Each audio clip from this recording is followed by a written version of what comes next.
말씀은 느헤미야 2장 1절에서 10절입니다. 아닥사스다 왕 제20년 니산월에 왕 앞에 포도주가 있기로 내가 그 포도주를 왕에게 드렸는데 이전에는 내가 왕 앞에서 수심이 없었더니 왕이 내게 이르시되 네가 병이 없거늘 어찌하여 얼굴에 수심이 있느냐 이는 필연 네 마음에 근심이 있으리로다 하더라. 그때에 내가 크게 두려워하여 왕께 대답하되 왕은 만세수를 하옵소서.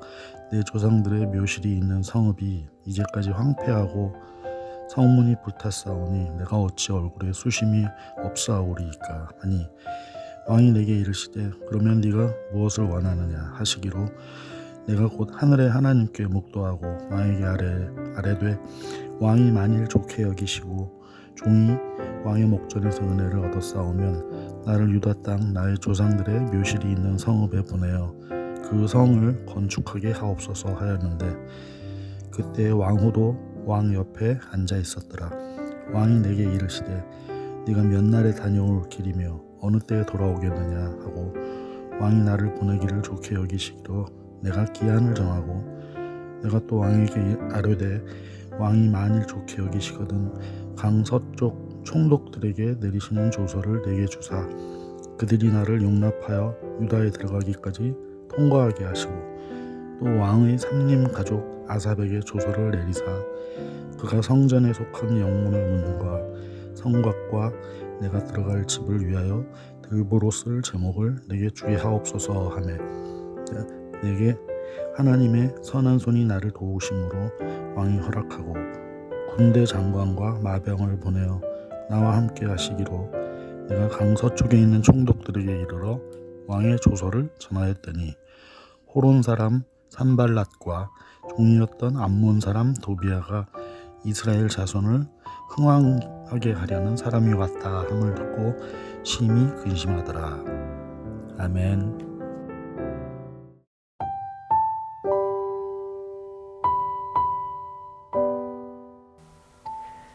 느헤미야 2장은 아닥사스다 왕 제20년 니산월이라는 시간을 소개하고 있습니다. 1장에서 느헤미야가 기도한 때로부터 무려 4개월이라는 시간이 지난 때입니다. 한국 사람들은 빨리빨리 일이 이루어져야 직성이 풀리는 성미인데요. 하나님의 응답은 4개월이 지나도 소식이 없습니다. 그래서일까요? 느헤미야의 얼굴에는 수심이 굉장히 가득 차오르기 시작합니다. 그런데요, 오늘 말씀 8절 후반절을 보면 내 하나님의 선한 손이 나를 도우심으로 왕이 허락하고 라고 말하고 있습니다. 하나님의 선한 손, 그 놀라운 섭리가 어떻게 하나님 나라의 계획 속에서 이루어지는지 그것에 대해서 함께 묵상해 보시겠습니다. 첫째, 하나님의 선한 손은 인간의 실수를 선으로 바꾸는 능력이 있습니다. 느헤미야가 페르시아에서 왕을 섬기는 직분은 술을 맡은 관원입니다. 왕에 가장 가까운 곳에서 왕을 섬기는 일을 하고 있습니다. 이러한 일을 맡은 자들이 주의해야 할 점이 무엇이 있을까요? 사사로운 감정은 감추고 항상 얼굴을 밝게 해야 합니다. 그것이 왕실의 예법으로 근심하는 얼굴은 곧 반역할 의도가 있는 것으로 간주했습니다. 일평생 실수 없이 술 관원직을 수행하던 느헤미야의 얼굴에 수심이 가득합니다. 이것은 느헤미야의 큰 실수이자 왕 앞에서의 큰 불충입니다. 그런데 감사한 것은요, 왕은 느헤미야를 많이 아끼고 사랑했었나 봅니다. 원칙에 따르자면 느헤미야는 처벌을 받아야 하지만 아닥사스다 왕은 느헤미야에게 근심하는 이유를 먼저 묻습니다. 하나님은 바로 이러한 느헤미야의 실수를 사용하십니다. 의도치 않게 저질러버린 실수를 하나님은 오히려 선하게 하나님의 계획 속으로 이끌어가고 계십니다. 왕이 내가 몇 날에 다녀올 길이며 어느 때에 돌아오겠느냐 하고 묻지요. 느헤미야는 왕에게 정한 그 기한을 허락받고 다녀오기를 청합니다.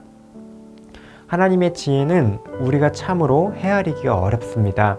인간인 우리들의 시각에서는 실패와 실수는 그야말로 끝이며 가망이 없는 결말입니다. 하지만 하나님은 그것도 사용하실 수 있는 분이십니다. 실수마저도 하나님의 계획 안으로 끌어들이실 수 있는 하나님의 지혜는 우리가 다 헤아릴 수 없습니다. 하나님은 크신 손으로 실수까지도 어루만져 주십니다. 때로 우리는 실수합니다. 그리고 우리는 실패합니다. 그 가운데에서도 하나님의 손은 포기하지 않으십니다. 기도하고 기다리며 선한 길로 인도하심을 끝까지 신뢰하는 믿음 가지시면 좋겠습니다. 둘째, 하나님의 선한 손은 우리의 순종과 노력을 기쁘게 사용하십니다. 하나님은 우리의 실수를 선한 결과로 바꾸실 수 있는 능력이 있으실 뿐만 아니라 우리가 하나님의 말씀을 의지해서 순종하는 그 최선의 노력을 기쁘게 사용하십니다. 갑작스럽게 진행되는 이러한 상황 속에서 느헤미야는 잠시 왕에게 답하기 전에 묵도하며 도우심을 구합니다.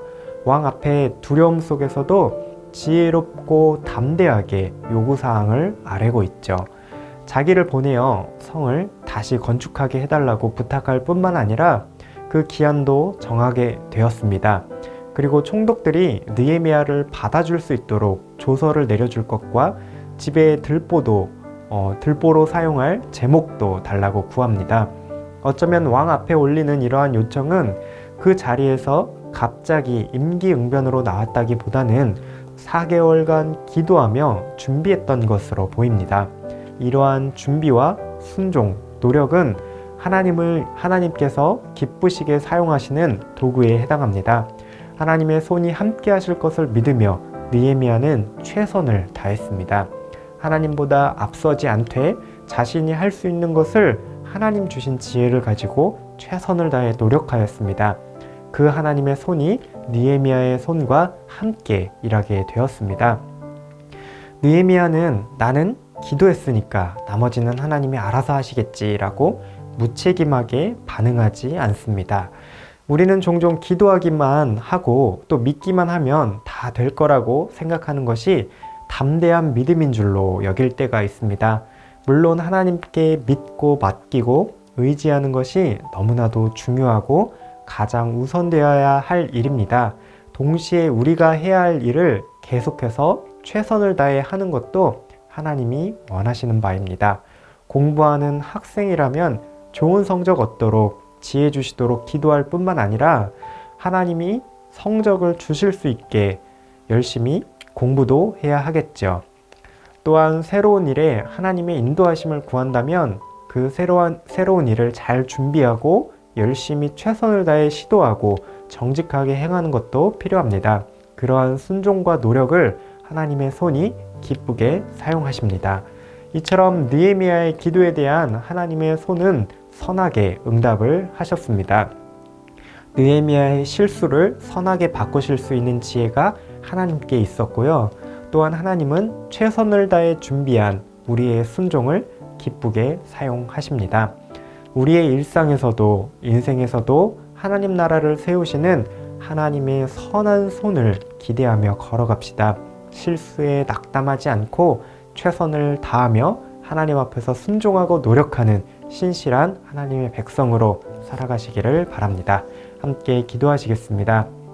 실수를 선하게 바꾸어 일하시는 하나님의 선한 손을 의지하는 믿음을 주옵소서. 우리의 순종과 노력을 기쁘게 사용하시는 하나님 앞에서 최선을 다해 살아가게 하옵소서. 하나님의 선한 손을 경험하는 하루 되시기 바랍니다.